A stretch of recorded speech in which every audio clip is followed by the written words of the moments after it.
So this video is going to be part 2 of my series of videos where I talk about how the world really works.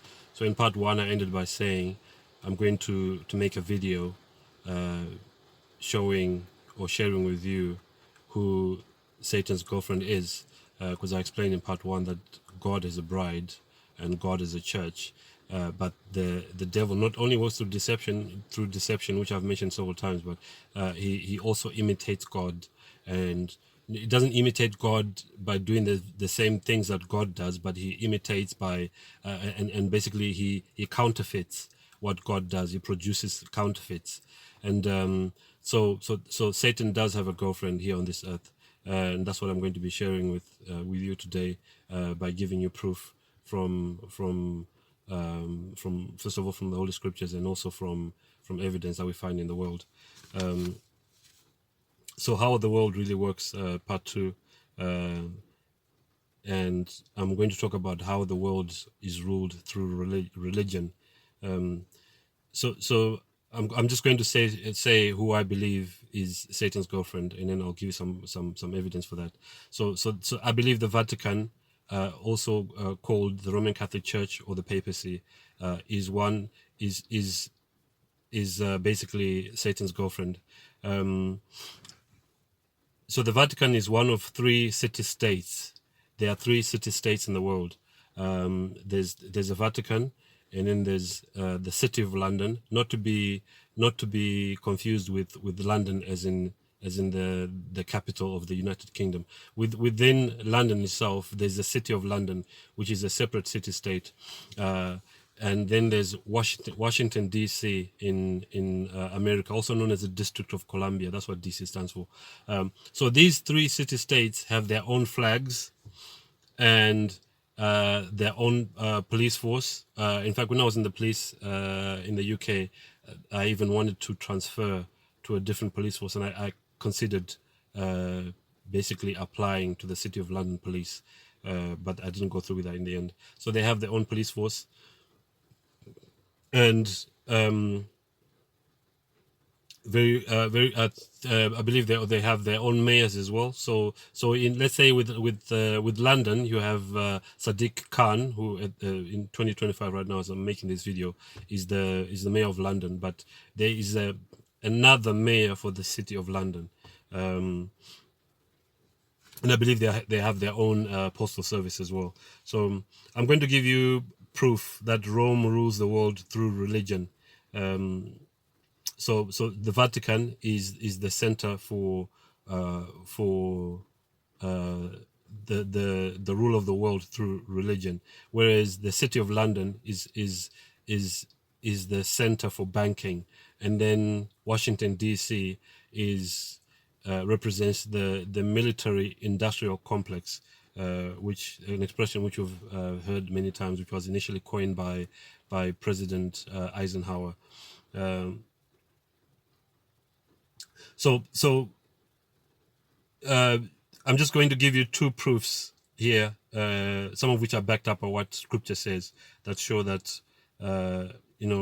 Rome rules the world.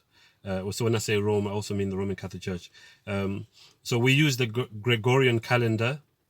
What more evidence can you have to show that an entity or an organization controls the world, other than showing that they even control our time here on this earth? They have developed a calendar that is being used by the whole world.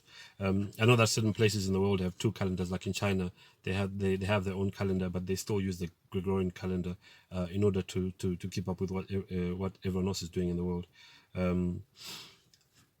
So even when we go to Daniel chapter 7, verse 25, it talks about the issue of time.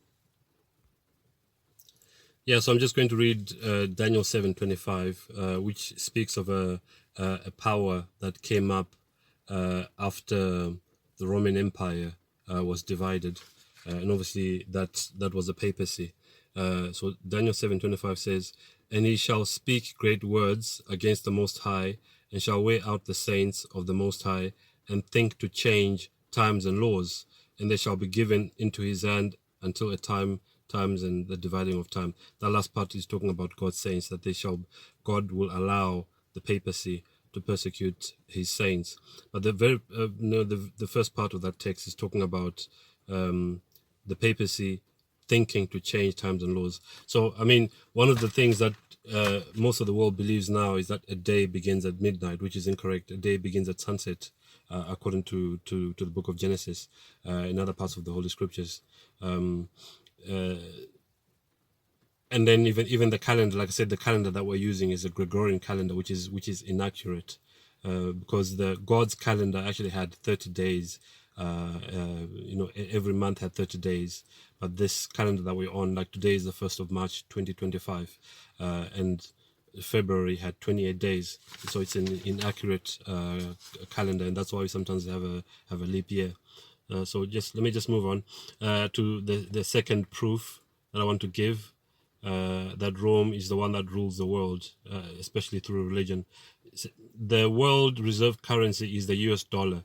So someone might say, yeah, that's not proof, because that just proves that Americans are the ones who are controlling the issue of finance.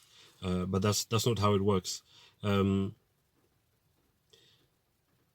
If you look at the US dollar, it has the Latin words Novus Ordo Seclorum, which means a new order of the ages, and Latin is the official language of the Roman Catholic Church.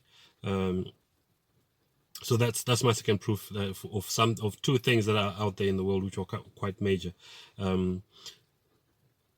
Also, another thing is that the Catholic Church, or the papacy, is the oldest institution in the world.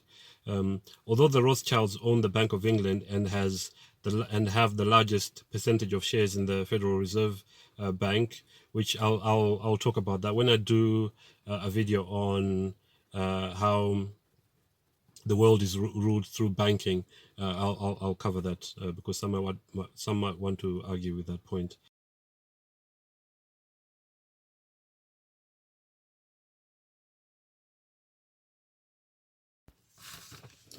So in the Encyclopedia Britannica, in a book called Rulers of Evil by F. Tapasosi, we read that the Rothschilds are keepers or guardians of the Vatican treasury.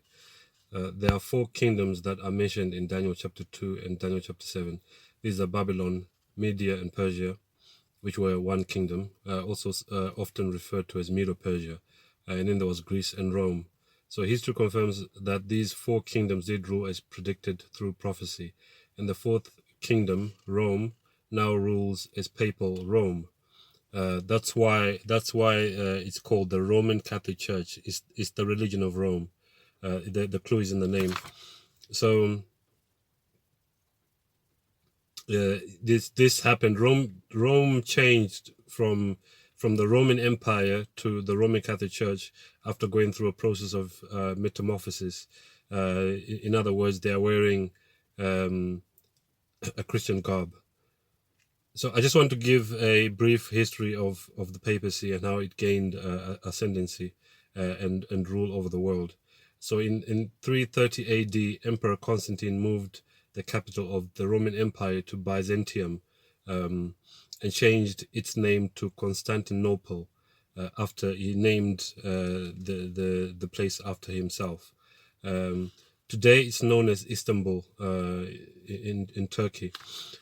This move of moving the capital from Rome to Constantinople or Byzantium left Rome vacant for the Bishop of Rome to take position as leader.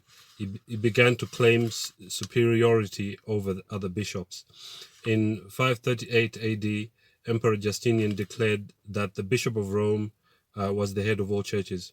The Bishop of Rome later took on the title of Pope, and the word Pope obviously is not in Scripture. It actually means Papa or Father, and you know that in Matthew 23 verse 9, Jesus said we are not to call anyone Father here on this earth except for our Father in heaven. The popes began to persecute true Christians such as the Waldenses and Albigenses and many other Christians in different parts of the world. And the popes approved of the Crusades, promising that those who died in the Crusades would go to heaven. In Daniel chapter 2, let me just read that for you. Daniel chapter 2, 36 to 44. Yes, I'm not going to read those verses that I just mentioned because it's a bit too long. So I'll just give a summary of what he's talking about. So in the book of Daniel, chapter 2 specifically, King Nebuchadnezzar had a dream which he then forgot. And the dream, later on, Daniel, the prophet, was given, God allowed Daniel to have the same dream and to understand its interpretation.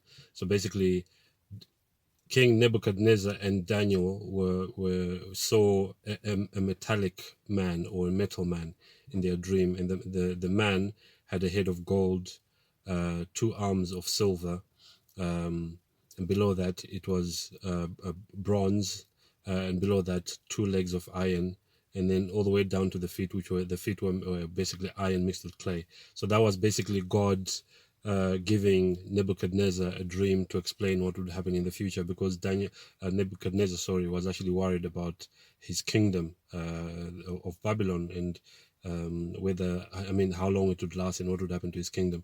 That's why God gave him that dream, but it's obviously of help to us as well.